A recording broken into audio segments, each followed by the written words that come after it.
Hey guys, I want to thank you again for watching my videos thus far with the channel. Very happy with the progress. You might hear my puppies in the background. I apologize about that. So with this video, what I wanted to discuss is a 90,000 mile review on the GX460. That's why I haven't posted in a while. Should we keep that in the video? I don't know. Hey guys, quiet. Let me finish this video and we'll go have some fun outside. So again, some of the things that I want to discuss in this video, and I apologize for not posting a video in quite some time. This 90,000 mile review on what we've done thus far in terms of maintenance and upkeep with the vehicle, what to expect. I didn't buy this vehicle new, so I did buy a pre-owned, and what I did initially when I bought the vehicle, which I always recommend to anybody, and this is just me, dealership could tell me, or whoever I buy the car from could tell me that they did recently do an oil change.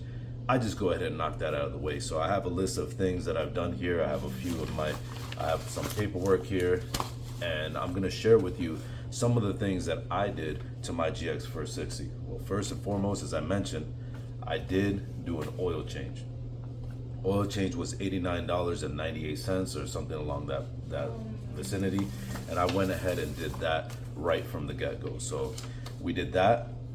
I did buy a new battery as well. That was about $120 or so, and I did that within the first few months of purchasing the vehicle.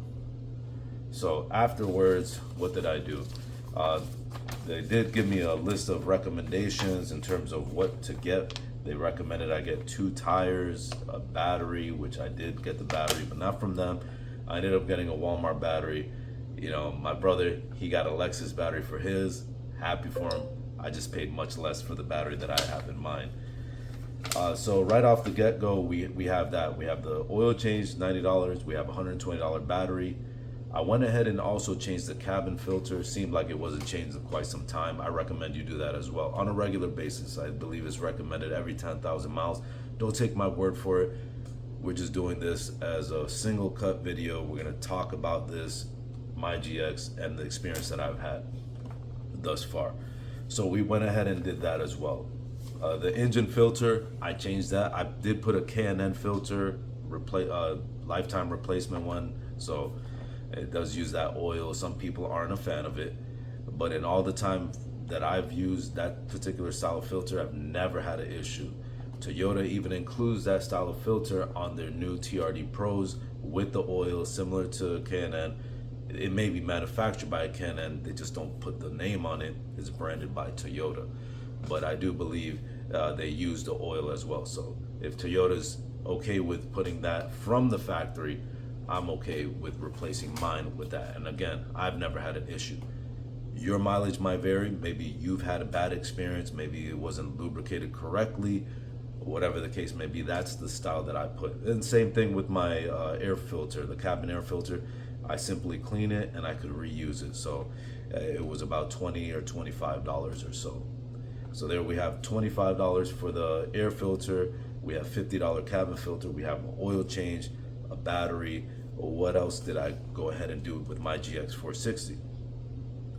Well, I'm gonna be honest with you. One of my favorite features, or something that I use all the time, is folding that seat down. Now, I don't know if you're like me, but I'm a freak when it comes to things not working properly. I literally was having a heart attack, what it felt like. When I was trying to put something in the car, I was actually getting some running boards for my dad's not TRD. We got the 1794 Tundra last year, and we were putting some running boards on it, and I went to pick it up with the GX. No problem, fits there like nothing. We got plenty of space, right? No, I wasn't able to fold the seat properly because the latch broke. Yes, my latch broke. And fortunately for me, I was literally right next to the dealership. The dealership I went for to Toyota to pick up the parts had a Lexus dealership that was adjacent to it, so I could literally walk across the street and go over there. So I went over there freaking out. Obviously I didn't have an appointment. They were wonderful. And so I got my advisor and I spoke to him. I said, look, man, I need your help with this. I could do it myself.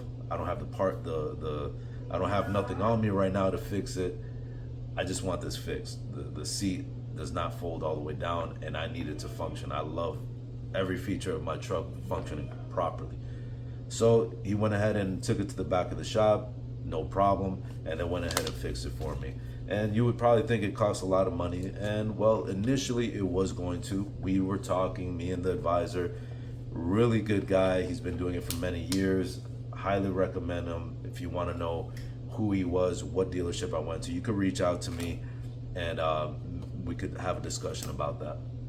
But he went ahead and took it to the back, and not even an hour later, I had my vehicle back in the front. We went ahead and looked at it. They asked me if I wanted a car wash. I usually decline the car wash, so I went ahead and declined. They brought it to the front, and it was, I have the receipt right here, but I don't need to look at it. I remember how much it was. It came out to $120 even, but then they have their little surcharges, whatever. It came out to $131.32 roughly. It was, to me, that's fair, although, you know, in all honesty, it probably disconnected. According to the paperwork, the latch cable was like detached from there. So if you ever have an issue with your seat not folding down properly, it's most likely the mechanism, the latch detached. I took it to the dealership. It wasn't that big of a deal paying the $120, $130 to fix it and have my truck feature working again. They didn't damage anything else. It works to this day. So it's been over a year and a half or so, maybe almost 2 years since I fixed that latch. So that's $120, $131.32 right there. So what else have I done? Well, I went ahead and did another oil change. And with that oil change, I did a tire rotation. I am capable of doing my own oil changes. I think we established that based on some of the videos that I put out when it comes to the suspension and the fact that we do some work at a shop as well. But I went ahead and did the oil change at the dealership at Lexus, and then also we did the tire rotation, and that came out to about $134 and change. Another thing that we went ahead and did, I didn't mention this earlier, but it was prior to this oil change. So when I did the first oil change, in between the first oil change and the most recent oil change, we went ahead and got new brake pads and had the disc brakes resurfaced. So we didn't replace the discs because they were still good. We just did the pads. So when you go and buy your GX460, and I knew this going in, they looked like they were about time to get resurfaced, the brake pads being done. And this was done at about 60,000 miles, 62,000 miles. Keep an eye out when you're buying a GX460 if that's something that bothers you. And then a previous oil change, they did recommend 2 tires to me. But I already knew that I was going to upgrade to a bigger size. So that was not a problem when I was purchasing the vehicle and when I was going ahead and taking it in for maintenance, and they're going to go ahead and recommend that to me. I already knew that going in as well. So don't be afraid. If you know that you're going to change the tires, then, you know, by all means, don't worry about it when you're looking to purchase your GX. But if you want to keep it factory tires, just keep in mind that they were going to charge me, or they gave me an estimate at the time, because, you know, prices of these tires fluctuate. You might have an influx of stock, or they want to push out some sort of promotion. For 2 tires, it was $643.23 installed mount and balance. And in all honesty, that was way too much money for the factory Michelin tires. I was not having that. So it would have been okay, the tires, had they continued to do rotations, because the back 2 tires, they were brand new. So I'm assuming that they replaced those on a needed basis. But when they went to trade in the vehicle, they knew they were going to get rid of the car. So the front 2 tires were worn down, and they didn't do that. So this is what I've done up to this point, 90,000 miles. So what are some of the things that are not functioning properly, that, or maybe could be broken? Well, one of the things is the sun visor. It leaves a slight gap. So if you buy one, keep an eye out for that. And the way that would happen, I'm assuming, and I'm pretty sure this is what happens because I see other people do this and it really freaks me out. I mean, I don't know if it bothers you, but stuffing your sun visor, you taking your paperwork, you fold it up like this, and maybe you have your insurance and all that. So imagine a pile of paperwork like this, and then your sun visor is low. First of all, I don't know how you're going to use it because the second you put it down, all that crap is going to fall on you. But they put the stuff like that, and it puts weight on that sun visor, and eventually it's a memory function or the hinge no longer will go all the way up. So we haven't fixed that yet. And being that how I am, I'm surprised I haven't gotten around to that because I'm paranoid about that stuff. And it's been pointed out to me by other people like, hey, put your sun visor up. I'm like, that's as far up as I go. And so I'm the type that when we go somewhere, if I go out, there's a passenger with me, the sun is out, we're in Florida, I understand that. We're going to use these features. We're going to use the sun visor. But when we get to our destination, all I ask is that you fold it back up. Why? Because I've seen it time and again when the sun fades it or it damages the wording that's on there, the plastic. I like all that stuff to look fresh and new. So I had a 1984 Celica Supra for decades, and my sun visors all look perfect. I've driven other people's. I've seen on the forum. I used to be on celicasupra.com, and I've seen other people with their sun visors destroyed and their dash. My dash was brand new. Why? Because I take preemptive measures, right? I go ahead and I'll cover it up, I'll clean it up, or I'll close my sun visor so it doesn't damage it. We want to make sure we protect it because that sun visor is not cheap. I've looked around briefly so that way I could share this with you, that it would cost about $130 to get the one that I need for the driver's side and the same color as well. So that's something to keep in mind. Another thing that you may encounter, and this is something that's fairly common, you could read about it, you could see about it, it's the shifter. So when you shift it from park to drive, you might hear a little bleep type of sound. It is a little annoying. It does bother me. It doesn't happen all the time. It depends on the weather. And the reason it's doing that is because of the grease. It was not greased properly, or the grease has worn from within that console. And we may do a video on us doing that. That's something that I'm going to go ahead and address and take away. We're going to eliminate that squeak sound. Does it ruin the function of the vehicle? Does it hinder in any way? Does it shift any less smoothly than it did from the factory from day one? Absolutely not. The only thing it does, it creates an annoyance for myself, and potentially it annoys you if you hear it and you're sitting in the car as well.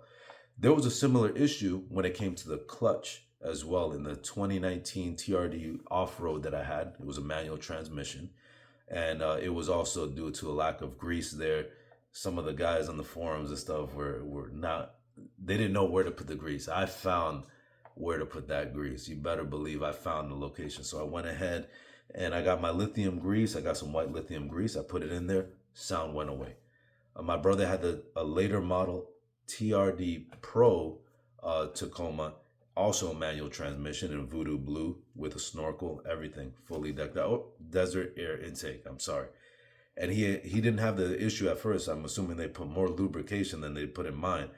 But eventually, he did get the sound too, and we went ahead and addressed it as well, because it gets annoying to hear that squeak every time you hit that clutch.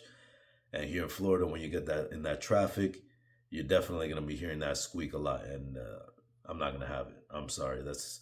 Yeah, you could turn your radio up, but that only covers it for some time. And I'm the type that I like to drive and listen to the vehicle sometimes. And I did put an exhaust on my Tacoma. Will not put an exhaust at this time on my GX460 unless someone perhaps sponsors me. Then we'll go ahead and test it out and give it a fair shot. So those are some of the things that I did to my GX460 in terms of maintenance, things to look out for. Make sure you do your oil changes on time. Some people, they want to do it at 3,000. Perfectly fine if that's you. Some people do it at 5,000, which is within the factory specs. And then there's people like me who get closer to the 10,000 mark. And why do I do that? Because One, I'm not towing. I'm not pushing the vehicle hard. I'm not in an area maybe with high inclines or whatever. I'm at sea level or less. Here in Florida, we're sinking underwater. Uh, so I'm not pushing the vehicle too much. And as far as things that we're going to address in the future with the vehicle, oh, one other thing that's broken, the cup holder. There's one of the little teeth that hold your cup.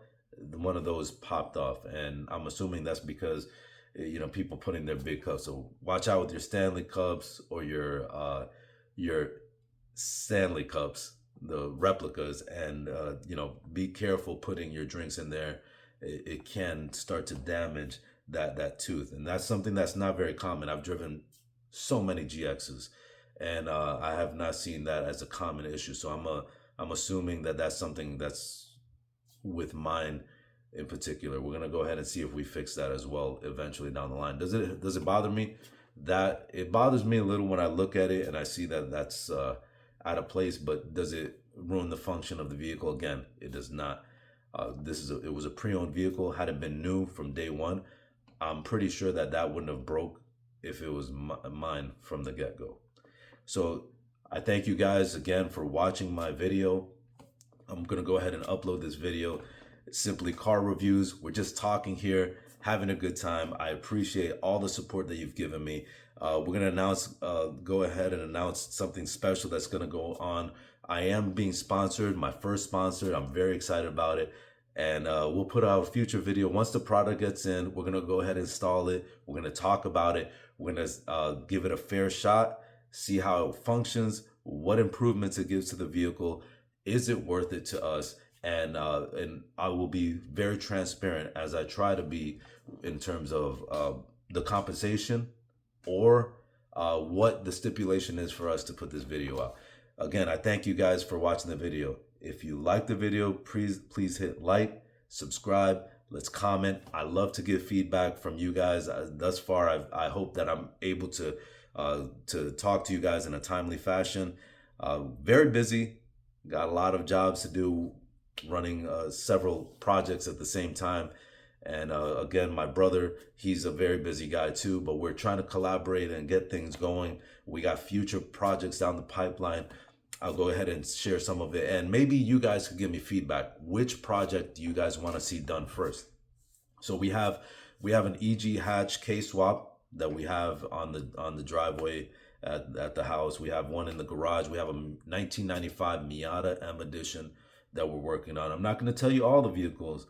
I'm just going to give you some, and you tell me which vehicle you guys want to see us work on. So we got also a Datsun Fairlady Z 1979 that needs to be restored, and that vehicle, we have some ideas. We have a donor engine, and we also have an LS7 Z06 motor. Everything we got it because we got the full show for that. So we're trying to debate what we're going to do with that. We have the GTA 6 or the FRS is a 2015. That one, we'll see what we do with it, but I want to know what you guys want to see. We also have the TRD Sequoia, TRD Pro. I know I'm just saying TRD. There's TRD labeled all over that Sequoia, so we're gonna go ahead and make sure we address it. With every dollar you put into that car, they have to put another TRD. So they're like, you know what, you guys paid a lot of money for this. We're gonna slap TRD all over the car. So with that vehicle, right now it's stock. We got to do the initial review on it, which I know I've been slacking, guys. I know, been busy and everything. But it's no excuse. We got to get these videos out there. You guys want to see it, let me know. We got the initial review, and then we got to put the more long-term review. We just recently took it in for service for two recalls, and we'll talk about that, how that process was, the dealership experience in terms of purchasing. We've had a lot of experience in different dealerships. If you guys want any recommendations here in Florida, I could give you recommendations. Especially when it comes to buying specialty vehicles, they want to put an upcharge, right? But there's ways and dealerships that are willing to deal with you if you're very straightforward and you are willing to purchase the vehicle, because they're not gonna they're not going to do business with you if you just go there all the time clowning around and just trying to kick the tires. So that's, if you're ready to do business, there are dealerships that I can refer you to. For example, I got my GR Supra in 2022. I got it for MSRP. Didn't pay not a dollar over sticker. Again, guys, I'm just going on a rant here. Like, comment, subscribe.